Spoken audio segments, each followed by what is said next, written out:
Hello friends, कल के दिन एक ऑफिशियल नोटिस आए थे बिहार पुलिस सब ऑर्डिनेंस सर्विस कमीशन, जहां पर बिहार पुलिस सब इंस्पेक्टर के 1275 का फिजिकल का डेट पता चल गया।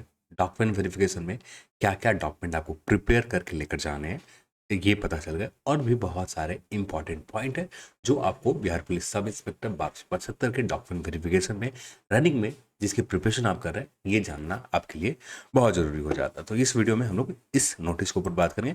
ये नोटिस आप ऑफिशियल वेबसाइट के ऊपर जाकर डाउनलोड भी कर सकते हैं 8 अप्रैल, अब या इसका लिंक भी मैं डिस्क्रिप्शन बॉक्स में दे रहा हूँ, वहाँ से भी जाकर आप डाउनलोड कर सकते हैं। तो ये रहा आपका ऑफिशियल नोटिस। बिहार पुलिस अवर निरीक्षक पद मुख्य लिखित परीक्षा के आधार पर सफल अभ्यर्थियों के लिए दस्ता परीक्षा के आयोजन के प्रवेश पत्र और अभिलेख सत्यापन यानी डॉक्यूमेंट वेरिफिकेशन के संबंध में आवश्यक निर्देश दिए गए। विज्ञापन संख्या जो आप सभी को पता है 25 फरवरी के आपका मेंस एग्जाम हुए थे, 15 मार्च के मेंस एग्जाम के रिजल्ट प्रकाशित किए गए थे और मुख्य परीक्षा के आधार पर अगले चरण के लिए फिजिकल एग्जाम यानी शारीरिक दस्ता परीक्षा लिए जाना अनिवार्य है। इसके बाद शारीरिक दस्ता परीक्षा का जो एडमिट कार्ड इशू होंगे, यानी एडमिट कार्ड आप ऑफिशियल वेबसाइट से डाउनलोड कर सकते हैं। 29 मई 2024 को आप आयोग के ऑफिशियल वेबसाइट से आप डाउनलोड कर सकते हैं। यदि किसी वजह से आप डाउनलोड एडमिट कार्ड नहीं कर पाते हैं तो यहाँ पर आयोग के ऑफ कार्यालय में जाकर 7 जून को सुबह 10 बजे से लेकर शाम 5 बजे तक आप डुप्लीकेट एडमिट कार्ड आप निकलवा सकते हैं। तो यहाँ पर सेकंड ऑप्शन है, यदि आपका इस वेबसाइट से आपका एडमिट कार्ड डाउनलोड नहीं हो पाता या किसी रीज़न से आपके गलत एडमिट कार्ड आ जाते हैं तो जाकर आप आयोग के कार्यालय में डुप्लीकेट एडमिट कार्ड आप या अपना एडमिट कार्ड सुधरवा सकते हैं। शारीरिक दस्ता परीक्षा की तिथि प्रत्येक अभ्यर्थी के सम्मिलित होना एवं सफल अभ्यर्थी को जो भी डॉक्यूमेंट वेरिफिकेशन में सफल होंगे उनको डॉक्यूमेंट वेरिफिकेशन सत्यापन करवाना अनिवार्य है, अन्यथा वे आयोग माने जाएंगे और उन्हें दूसरा अवसर नहीं दिया जाएगा। यानी जिस डेट में आपका रनिंग है, जिस डेट में आपका डॉक्यूमेंट वेरिफिकेशन है, उसी डेट में आपको जाने होंगे। उसके बाद किसी भी तरीके से एक्स्ट्रा समय आपको नहीं दी जाएगी, आप आयोग घोषित कर दिए जाएंगे। तो कोशिश ये करें आप फिजिकल की रनिंग, हाँ समय आपके पास बहुत ज़्यादा है, पूरी अप्रैल है आपके पास, मई है और जून के जब भी ये स्टार्ट होंगे तो 7 जून तक तो आप देख रहे हो कि एडमिट कार्ड की ही चीज़ें चल रहे हैं। तो यानी 8 या 9 जून के करीब, ज़्यादा से ज़्यादा 10-11 जून के आसपास फिजिकल आपकी रनिंग स्टार्ट होंगे। तो यहाँ पर आपके पास समय काफ़ी मिल जा रहा है फिजिकल के प्रिपरेशन के लिए।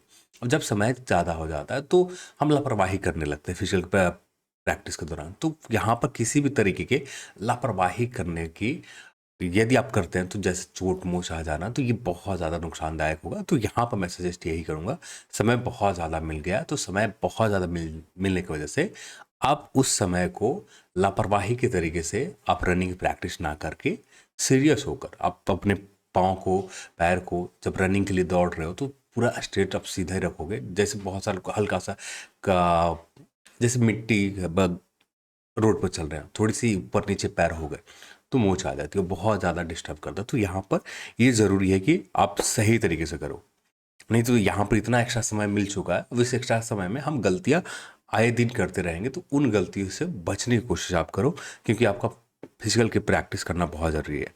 अब यहाँ पर किसी भी तरीके के एक्स्ट्रा समय आपको मिलेगा नहीं कि जिससे, जैसे आप किसी और एसएससी के एग्जामों में जाते हो, अब किसी भी डेट में चले जाओ, आपका डेट यदि 1 अप्रैल के फिजिकल है, ठीक है, आप 1 अप्रैल की जगह लास्ट डेट में भी चले जाओ तो वहाँ पर आपके फिजिकल ले लिए जाते हैं, आपके डॉक्यूमेंट वेरिफिकेशन ले लिए जाते हैं। पर यहाँ पर ऐसा नहीं होता। तो यहाँ पर इनका सिंपल अपना फंडा है, जो डेट है उसी डेट में आपको आना है, उसी डेट में आपका फिजिकल होंगे, उसी डेट में आपके डॉक्यूमेंट वेरिफिकेशन होंगे। तो ये चीज़ें अब इंपॉर्टेंट है। शारीरिक परीक्षा में अवसर के अभ्यर्थी के निर्देश समय समय पर अपना प्रवेश पत्र, ऑनलाइन आवेदन पत्र, जो आपने एक्नॉलेजमेंट जब फॉर्म अप्लाई कर रहे थे वो, एडमिट कार्ड, प्रिलिमिनरी एग्जाम का, मेंस एग्जाम का और फिजिकल का एडमिट कार्ड आप डाउनलोड उस समय करें, ये अमूल प्रमाण पत्र के साथ उसकी एक सेट छाया प्रति भी, यानी जो भी आप ले जा रहे हैं आपका ओरिजिनल डॉक्यूमेंट प्लस एक सेट आपको सभी डॉक्यूमेंट के आपको यहाँ पर जेरोक्स कॉपी आपको लेकर जाना है। फिर आगे के नंबर पर बैच वैलिड फोटो युक्त पहचान पत्र, जैसे आपका वोटर आईडी हो जाएंगे, ड्राइविंग लाइसेंस हो जाएंगे, आधार कार्ड हो जाएंगे, पैन कार्ड भी हो सकता है। तो यहाँ पर ये आपके आईडी कार्ड की तरह। फिर स्नातक परीक्षा के समकक्ष किसी एक को आपको लेकर जाने हैं, यहाँ पर सभी जरूरत नहीं है, कोई भी आप लेकर चल जाओ, आधार कार्ड ही ले जाओ, उसी से ही काम हो जाएंगे। फिर स्नातक परीक्षा या समकर परीक्षा उत्तीर्ण शैक्षणिक योग्यता प्रमाण पत्र 1 विज्ञापन में कट ऑफ डेट थे 1 अगस्त 2023। इसी डेट के अकॉर्डिंग आपके शैक्षणिक योग्यता का सर्टिफिकेट, जैसे मेन मार्कशीट है, ठीक है, प्रोविजनल सर्टिफिकेट 1/8/2023 के पहले है, प्रोविजनल आप ले जा सकते हो। अभी हाल ही फिलहाल में आपने ग्रेजुएशन कंप्लीट किया, उसके बाद फॉर्म अप्लाई किया, उसके बाद सिर्फ आपके पास प्रोविजनल है, तो प्रोविजनल, यदि आपके फाइनल मेरिट लिस्ट सॉरी आपका रिजल्ट आ चुका है, कई साल हो गए, आपके पास सर्टिफिकेट होंगे, तो ये सर्टिफिकेट आपको लेकर जाने होंगे। हाँ, आपका जो रिजल्ट है, रिजल्ट का डेट पुराना होना चाहिए, पर सर्टिफिकेट का लेटेस्ट डेट भी चलेगा। वहाँ पर सिर्फ एक सिविल कोर्ट से एफिडेविट बनाने होंगे, तो सिविल कोर्ट से एक एफिडेविट, जैसे बहुत सारे कैंडिडेट होंगे जो अभी तक ओरिजिनल सर्टिफिकेट निकाला नहीं होगा। अब मेंस एग्जाम के रिजल्ट आ गए, अब शायद लोग लगे होंगे कि अब ओरिजिनल सर्टिफिकेट ग्रेजुएशन के निकाल ले, तो यहाँ पर समय लग जाते हैं, और जो डेट आएंगे तो अभी के डेट के अकॉर्डिंग सर्टिफिकेट इशू की जाएगी।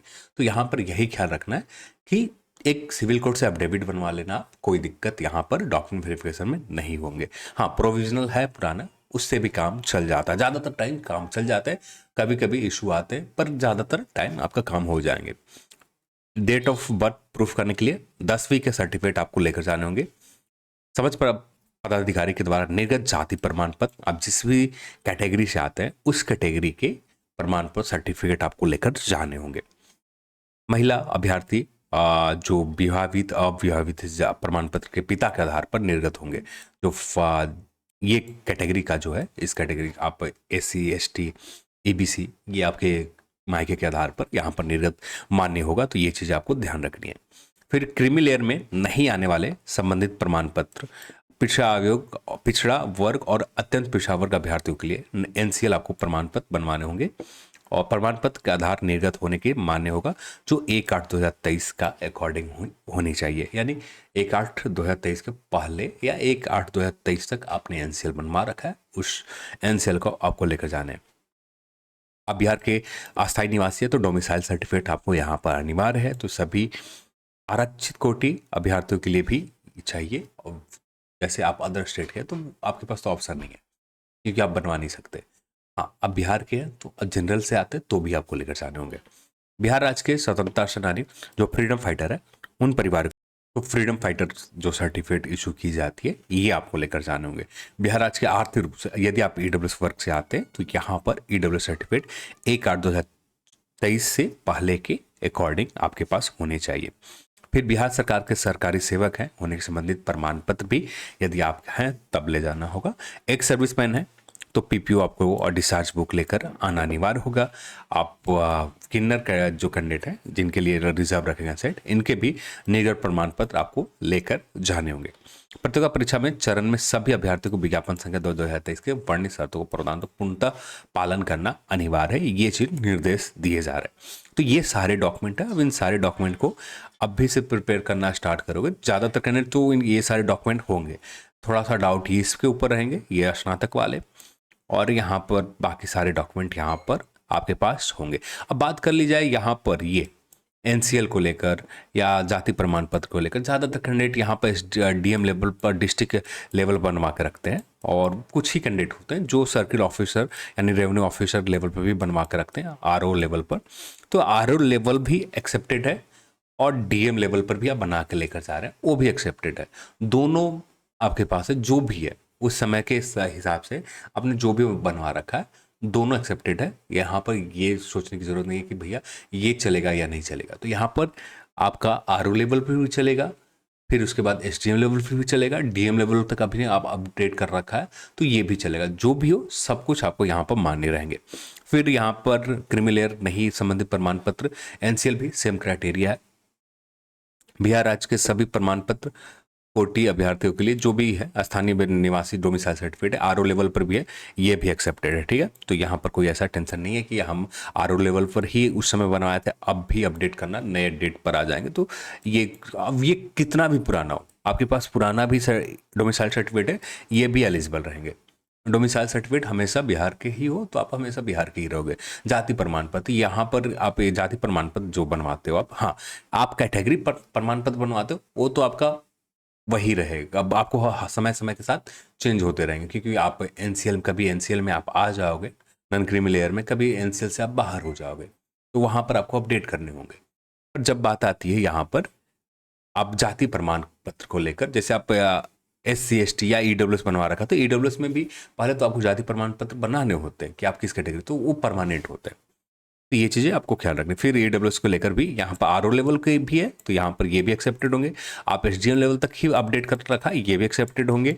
आप DM लेवल पर भी बनवा रखा है, ये भी एक्सेप्टेड होंगे। इससे पहले हमेशा कोई भी डॉक्यूमेंट हो एक्सेप्टेड है। यहाँ पर कोई ऐसा पाबंदी नहीं है कि आपको DM लेवल पर ही, डिस्ट्रिक्ट लेवल पर ही आपको लेकर जाने हैं। तो ये चीज़ यहाँ पर कुछ है नहीं। तो यहाँ पर आप कोई भी डॉक्यूमेंट ले जाओ, आपका यहाँ पर एक्सेप्टेड रहेंगे। तो चलिए, उम्मीद करता हूँ कि इस वीडियो से काफ़ी हेल्प मिला हो। तो और इस वीडियो में इतना ही, और इस वीडियो को देखने के लिए आप सभी को बहुत बहुत धन्यवाद। जय हिंद।